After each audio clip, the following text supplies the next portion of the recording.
Building on 25 years of ATE projects in optics photonics and problem-based learning curriculum and professional development, PBL for Advanced Photonics Manufacturing has been partnering with industry to create multimedia PBL challenges on real-world problems in photonics manufacturing.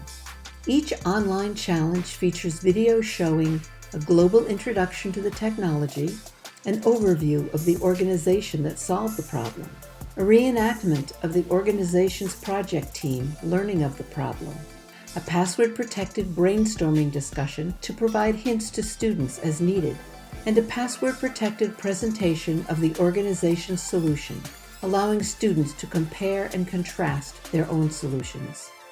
Each challenge contains comprehensive student and faculty resources, including implementation and assessment tools for teacher use. In July 2021, a virtual 4-day workshop was held to introduce the challenges to teachers and faculty who will field test them in their own classrooms in the coming academic year. Leading up to the workshop, we collaborated with the Optical Society to produce 5 webinars introducing optics photonics and the PBL method both to our participants and an international audience.